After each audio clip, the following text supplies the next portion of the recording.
मुंबई पोलिसांकडून आंदोलक मुलीचा विनयभंग केल्याचा संबंधित व्हिडिओ सोशल मीडियावर व्हायरल।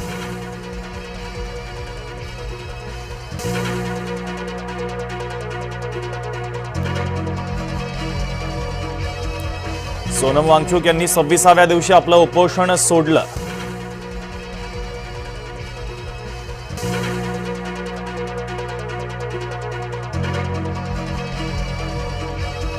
नीट पेपरफुटी प्रकरणी मोदींकडून व्हिडिओ प्रसिद्ध, फास्ट ट्रॅक कोर्ट स्थापन करण्याच्या सूचना दिल्या। आज मंत्रिमंडळामध्ये चर्चा करणार असल्याची देखील माहिती। धर्मेंद्र प्रधानांच्या राजीनाम्यापर्यंत जंतर मंतरवरचं आंदोलन सुरूच राहणार, अभिजित दिपकेंची घोषणा।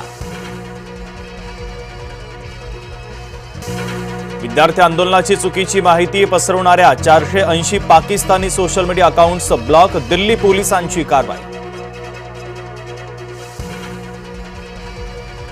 शिक्षण सचिव विनीत जोशी यांना पदावरून हटवलं, केंद्र सरकारकडून शिक्षण सचिवांची बदली, तर नीट आंदोलनाच्या पार्श्वभूमीवर कारवाई। नागपूरमध्ये 150 पेक्षा जास्त आंदोलकांवर गुन्हे दाखल, परवानगी न घेता आंदोलन केल्याचा आंदोलकांवर ठपका। विद्यार्थ्यांवरील पोलीस कारवाईच्या निषेधासाठी आज देशव्यापी निदर्शनं, सीजेपीची घोषणा, तर मुंबई पुणे नाशिकवर लक्ष। मुंबईला पावसाचा येलो अलर्ट, तर उत्तर कोकणामध्ये मुसळधार पावसाचा अंदाज, उद्यापर्यंत पावसाचा जोर कायम राहण्याची शक्यता। नाशिक जिल्ह्यामध्ये मुसळधार पावसानं जनजीवन विस्कळीत, पंचवटी रामकुंड नदीकाठच्या सखल भागामध्ये पाणी, तर अनेक मंदिरं देखील गेली पाण्याखाली।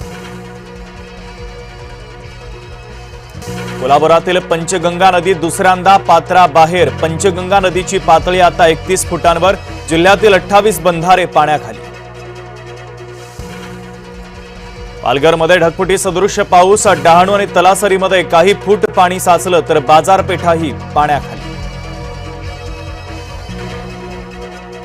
पालघरच्या सूर्या नदीच्या पुरात अडकलेल्या चौघांचं रेस्क्यू, गावकऱ्यांनी चौघांना सुखरूपपणे बाहेर काढलं, 24 तास अडकलेल्या कुटुंबाची सुखरूपपणे सुटका।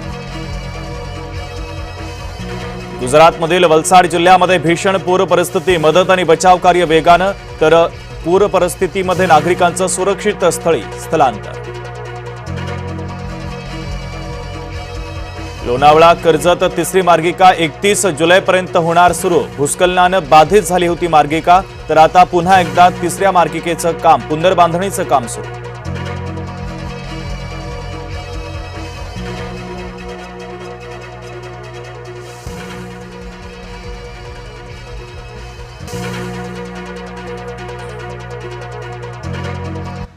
नमस्कार, मी शुभ